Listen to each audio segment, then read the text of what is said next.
আমি জানি তুই কিসের মধ্যে দিয়ে যাচ্ছিস, তুই কি কি ফেস করছিস, কিন্তু আমি কোনোভাবে এখন অবধি কোনো ব্যবস্থা করে উঠতে পারিনি।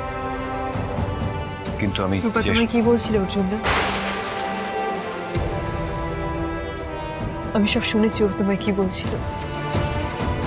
ও তোমার আমার বিয়ে নিয়ে কিছু... এটাই আমার শেষ ইচ্ছে, তুমি রূপার মাকে বিয়ে করবে। রূপা, তুমি আগে পুরোপুরি সুস্থ হয়ে ওঠো, তারপর সব হবে। তুমি যদি ব্যাপারটা সিরিয়াসলি নাও, আমি তোমার কাছে হাত জোড় করে বলছি অর্জুনদা। ওয়েট ওয়েট, একটা ওইটুকু মেয়ে আমায় কি বলেছে, আমি ওকে কি বলেছি, তুই এইসব শুনে আমাকে এই কথাগুলো বলতে এসেছিস? তোর কি মনে হয় তোর সবে ডিভোর্স হয়েছে, তুই একটা খারাপ সিচুয়েশনের মধ্যে আছিস, আমি এসবের সুযোগ নিচ্ছি? অর্জুনদা, তোর মনে হলো যে আমি তোর মেয়ের সাথে ভালো সম্পর্ক মেনটেন করছি যাতে ওকে ইউজ করে আমি আমার লাভ লাইফের প্রবলেমগুলো সলভ করতে পারি, তাই তো? অর্জুনদা, আমি বাদ দে তোমায়... এসব অর্জুনদা, তুই এগুলোই ভেবেছিস, তাই তো? রূপা কিন্তু আমাদের বিয়ে নিয়ে আজকে আমাকে প্রথমবার বলছে না, আগেও বলেছে, এমনকি অর্জুন ড্যাডি বলে আমাকে ডাকছে। এগুলো আমি তোকে বুঝতে দিয়েছি? এই নিয়ে আমি তোকে কিছু বলেছি? আমি তোর বন্ধু ছিলাম আর তোর বন্ধু এখনো আছি, কিন্তু তুই তো আমাকে ধান্দাবাজ লোক বানিয়ে দিচ্ছিস এইসব বলে। অর্জুনদা, এইভাবে বলো না প্লিজ। না না না, আজ চুপ করে থাকার জায়গা নেই, তাই বলতে বাধ্য হচ্ছি। দেখ দীপা, এটা সত্যিই যে আমি তোকে ভালোবাসতাম, ভালোবাসি আর বাসবো, কিন্তু সেই ভালোবাসাটা এতটাই যে তুই ভালো না বাসলেও আমার কিন্তু কোনো আক্ষেপ থাকবে না। ভেবে দেখিস, না হলে অনেকদিন আগে এসেই আমি তোকে সবকিছু বলে দিতাম। আর না, প্লিজ, আর না, আমার ভুল। না না, তুই শোন, যদিও এই কথাগুলো বলার সময় এটা নয়, তবুও তুই শোন। আমিও একজন রক্তমাংসের মানুষ, আমারও কিছু চাওয়া পাওয়া আছে, কিন্তু আমার চাওয়া তুই নস দীপা। আমার চাওয়া রূপার ভালো হয়ে ওঠা।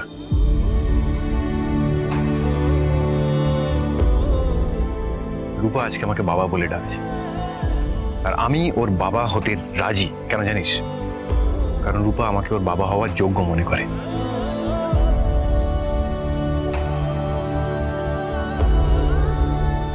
অর্জুনদা, হ্যাঁ, আমি রূপার বাবা হব, প্রয়োজনে তোকে ছাড়াই। আর তুই কোন যুগে পড়ে আছিস যে কারোর সাথে বিয়ে হলেই তবেই তার বাচ্চার বাবা হওয়া যায়, নয়তো হওয়া যায় না? এটা তো নয়। আর তোর নিজের মাথা কি এখন ঠিক আছে যে তুই ভাবতে গেছিস কাকে কতটা ভালোবাসতে পারবি না?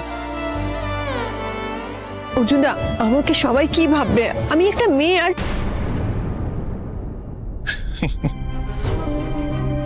তুই কোনোদিন লোকের কথায় পাত্তা দিয়েছিস? বল আমাকে, দিয়েছিস কি?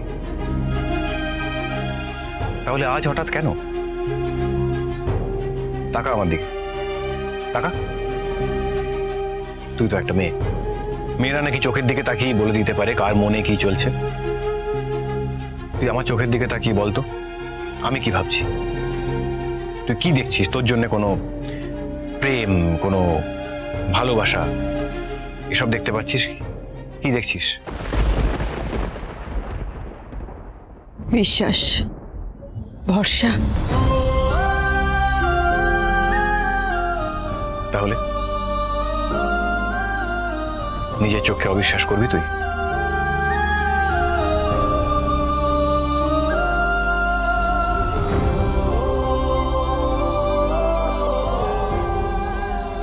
চুপ করে আছিস কেন? বল, তোকে বলতেই হবে। তুমি আমাকে... তুই ভেবেছিলি এসব কথা বললে আমি চলে যাব, তাই তো? তুই আমাকে নিয়ে যাই ভাব না কেন, আমাকে নিয়ে যাই বল না কেন, আমি যাব না। তোকে আমি ভালোবাসতে হবে না, আমি তোর থেকে কিছু এক্সপেক্টও করি না, কিন্তু আমি রূপার অর্জুন ড্যাডি, সেটা আমি তোকে আমার কাছ থেকে কেড়ে নিতে দেব না। অর্জুন, আমি একবারও বলিনি তোমাকে চলে যেতে। কিন্তু চেয়েছিস তো? তাহলে শুনে রাখ, রূপা সুস্থ না হওয়া অবধি আমি কোথাও যাব না। Dipa, sorry sorry sorry sorry sorry আমার মনে হয় আমি তোমাদের কথার মাঝখানে ঢুকে পড়লাম। Extremely sorry. তোমরা তোমরা নিজেদের মধ্যে কথা বলো, নিজেদের মতো সময় কাটাও। আমি নয় পরে সময় করে আসবো। দাঁড়ান ম্যাডাম, আপনার কি মনে হয় আমার অসুস্থ মেয়েটা হসপিটালে বেডে পড়ে আছে, বাড়ির সবার ওই অবস্থা, আর আপনার মনে হচ্ছে আমরা নিজের মতো করে সময় কাটাচ্ছি, খোশ গল্প করছি? না মানে আমি ভাবছিলাম যে প্রবীর বাবু আর প্রতীক বাবু ওনাদের অ্যাবসেন্সে যদি আমি কোনোভাবে তোমাদের সাহায্য করতে পারি তাই।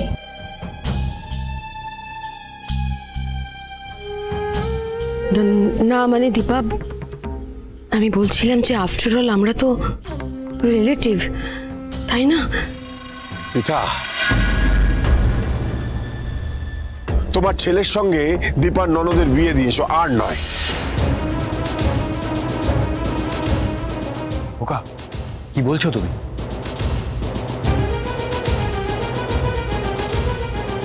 পৃথা দেবী, আপনি আপনার ছেলে আর পুত্রবধূকে সামলান, এখানে আপনার হেল্প কেউ চাইছে না।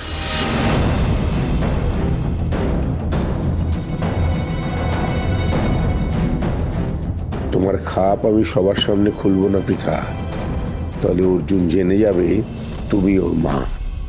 দেখুন আপনি শুনলেন তো কোকা কি বললো? এখন আত্মীয়তা করার মতো সিচুয়েশনে আমরা নেই, প্লিজ। দেখুন, এখানে কিন্তু কোনো নাটক হচ্ছে না। আমি জানি, আমি বুঝতে পারছি যে আমার এভাবে একটা বাচ্চা মেয়ে বাঁচা মরার সঙ্গে লড়াই করছে, আপনি তো চাইলেও কিছু করতে পারবেন না। আপনি আসুন প্লিজ, দয়া করে আসুন।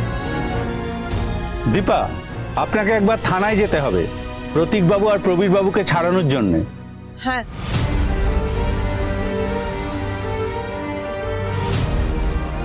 দীপা, আর কিছুক্ষণ এই রূপার সার্জারি। যেটা বলেছি আমি মন থেকে বলেছি অর্জুনদা। রূপার ব্যাপারে আমি নিজের থেকে তোমাকে বেশি ভরসা করি। রূপা তোমার দায়িত্বে রইল। আমি লয়ারকে আসতে বলেছিলাম থানায় নিয়ে যাব বলে। আমি রূপার মা, এটা যেমন সত্যি, যারা আমাকে নিজের মেয়ের সম্মান দিয়েছিলেন তাদেরকে নিয়ে আমি ভালো মন্দ ভাবি, এটাও সত্যি। আসছি।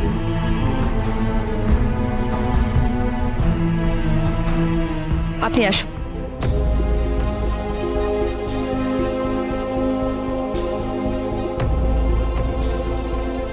এত সহজ নয় পৃথা, এত সহজে তুমি অর্জুনের কাছে পৌঁছতে পারবে না। আর যে উদ্দেশ্য নিয়ে তুমি তোমার ছেলের সঙ্গে সেনগুপ্ত বাড়ির মেয়ের বিয়ে দিলে, সেটাও তো পূরণ হলো না। এবার কি করবে তুমি? Thank you Pritha, thank you very much. এতদিন বাদে এই অবস্থার মধ্যেও তোমার জন্য আমার হাসি পাচ্ছে। Thanks indeed. হাসি পাচ্ছে না? আসো সমুদা, খুব ভালো করে হেসে নাও, এরপর না কেঁদে কুল পাবে না। জাস্ট দেখো কি করি আমি।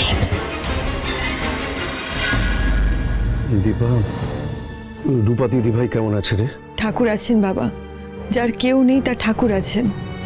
এই প্রমাণ আমি আগেও পেয়েছি, এখনো পাচ্ছি। তার মানে ও এখনো সুস্থ হয়ে ওঠেনি? হায় ঈশ্বর, ওর ট্রিটমেন্টের কি হবে? কাকাই ওর ব্যবস্থাও নিজেই করেছে। আমি জানি তুমি সব সব ঠিক করে থাকবে, আমি জানি তুমি সব পারবে, তুমি পারবে। শোনো, আমি একটা ব্যবস্থা করেছি, এখান থেকে বেরিয়ে আগে ওই কাজটা সারতে হবে। কি ব্যবস্থা বাবা? জানতে পারবি, ধীরে ধীরে জানতে পারবি। আচ্ছা, সূর্য কি খবর? ও এলো? খবর পেয়েও এলো না? হয়তো উনি খবর পাননি, খবর পেলে উনি নিশ্চয়ই ছুটে আসতেন।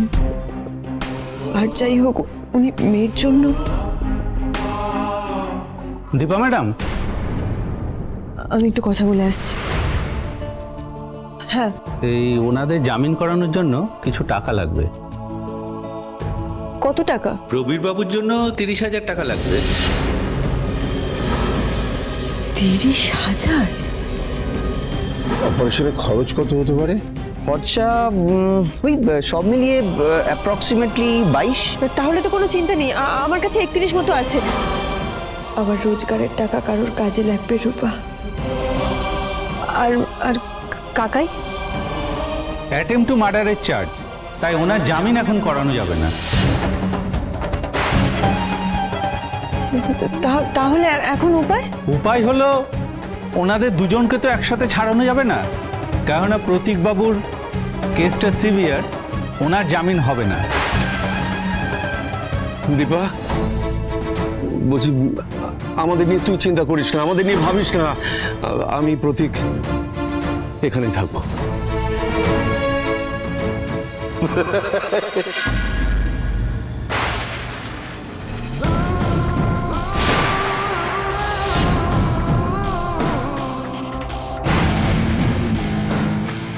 আপনি এখানে? যত যাই হোক, আমার মেয়ের শ্বশুর আর তার কাকা শ্বশুর গড়াদের ওপারে থাকবে, ভাল লাগে? হ্যাঁ, তাই আমি নিজেই চলে এলাম, বুঝলেন? ও সঠিককে বলে দিয়েছি, টাকা নিয়ে ভেবো না, ওটাও নিয়ে এসেছি। শুধু তোমাকে, শুধু কি? আমার একটা ছোট্ট কাজ করে দিতে হবে। হাইকোর্টে অ্যাপিল করেছি, মিশকাকে ছাড়িয়ে আনতে হবে।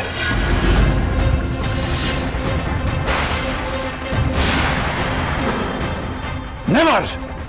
আমাদের যা হয়ে যায় হোক, ওই লোকটার থেকে কিচ্ছু নিবি না তুই। একদম না দীপা, একদম না। কি ভেবেছেন আপনি? হ্যাঁ, কি ভেবেছেন? সুযোগের সদ্ব্যবহার করে একটা ক্রিমিনালকে ছাড়াবেন? দাঁড়ান মশাই, কি আপনি এত উত্তেজিত হচ্ছেন কেন? কি বসে এত উত্তেজিত হলো না? আর আমি তো আপনার বৌমার, ও বৌমা তো আর নেই, আপনার ছেলের ডিভোর্স দেওয়া বউয়ের সাথে কথা বলছি। অনুরাগের ছোঁয়া, অনুরাগের ছোঁয়া।